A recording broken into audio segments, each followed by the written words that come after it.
Don pictures Akash Bhaskaran தயாரிப்பில் சுதா கொங்குரா இயக்கத்தில் சிவகார்த்திகேயன், ரவி மோகன், அதர்வா, ஸ்ரீலீலா நடிக்கும் பராசக்தி ஜனவரி 10 முதல் திரையரங்குகளில். இப்போது புதிய அறிமுகம் ஆச்சி ஹோட்டல் சாம்பார் 50 கிராம் ரூபாய் 20 மட்டுமே.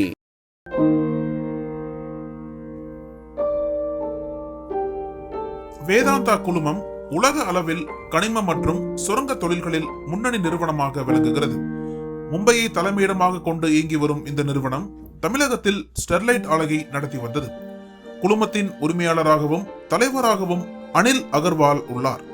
1954 ஆண்டு பாட்னாவில் பிறந்த அனில் அகர்வால் பள்ளி படிப்பை முடித்ததும் கல்லூரிக்கு செல்லாமல் தந்தை நடத்தி வந்த அலுமினிய தொழிலில் தன்னை இணைத்துக் கொண்டார். அதன் பின் 19 வயதில் மும்பைக்கு சென்று சிறிய உலோக தொழிலை தொடங்கிய அனில் அகர்வால் 1976 வங்கி கடன் மூலம் சம்சார் ஸ்டெர்லிங் கார்ப்பரேஷனை வாங்கி பின்னர் ஸ்டெர்லைட் இண்டஸ்ட்ரீஸை நிறுவினார். இது இந்தியாவின் முக்கிய செம்பு உற்பத்தி நிறுவனங்களில் ஒன்றாக உருவெடுத்துள்ளது.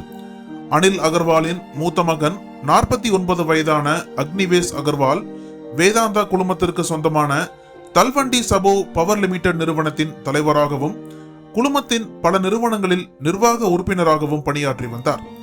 அண்மையில் அமெரிக்காவில் பனிச்சறுக்கு விளையாட்டின் போது எதிர்பாராத விபத்தில் சிக்கினார் அக்னிவேஷ். படுகாயமடைந்த அவர் நியூயார்க்கில் உள்ள மவுண்ட் சினாய் மருத்துவமனையில் சிகிச்சை பெற்று வந்தார். கடந்த சில நாட்களாக உடல்நலம் தேறி வந்திருந்தது.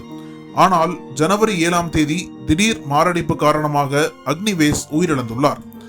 இது குடும்பத்தினர் மத்தியில் பெரும் அதிர்ச்சியையும் மீள முடியாத சோகத்தையும் ஏற்படுத்தியுள்ளது. இந்த நிலையில் அனில் அகர்வால் ஒரு உருக்கமான பதிவை தனது சமூக வலைதள பக்கத்தில் பகிர்ந்துள்ளார்.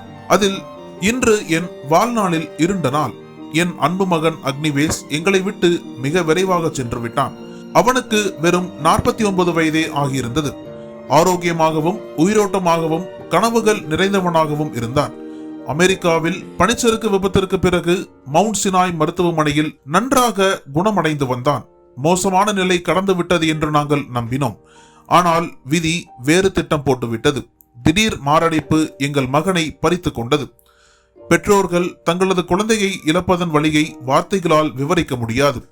ஒரு மகன் தன் தந்தைக்கு முன் செல்லக்கூடாது. இது மிக கொடுமையானது. என் மகன் பல கனவுகளை கொண்டிருந்தான். எந்த குழந்தையும் பசியுடன் உறங்கக்கூடாது. எந்த குழந்தைக்கும் கல்வி மறுக்கப்படக்கூடாது. ஒவ்வொரு பெண்ணும் சொந்த காலில் நிற்க வேண்டும். ஒவ்வொரு இந்திய இளைஞருக்கும் அர்த்தமுள்ள வேலை கிடைக்க வேண்டும். தற்சார்பு இந்தியா அவனது மிகப்பெரிய கனவு. அதன் மீது மிகுந்த நம்பிக்கை கொண்டிருந்தான். இன்னும் நிறைவேற்றப்படாத எத்தனையோ கனவுகள் இருந்தன. ஆனால் 49 வயதிலேயே அவற்றை விட்டுவிட்டு சென்று விட்டான். அவன் இல்லாமல் எப்படி பயணிப்பது என்று தெரியவில்லை. ஆனால் அவனையே எங்கள் வாழ்க்கை பாதையின் ஒளியாக கொண்டு முன்னோக்கி செல்ல முயற்சிப்போம் என்று தெரிவித்துள்ளார். மேலும் வேதாந்தா குழுமத்தின் வருமானத்தில் 75% சமூகத்திற்கு திருப்பி தருவதாக மகனிடம் உறுதியளித்திருந்ததாக கூறியுள்ள அவர், அந்த வாக்குறுதியை நிறைவேற்ற உறுதி எடுத்துள்ளேன் என்றும் தெரிவித்துள்ளார். அனல் பறக்கும் செய்திகளை அப்டேட் செய்து கொள்ள நக்கீரன் களத்தை இப்பவே சப்ஸ்கிரைப் பண்ணுங்க.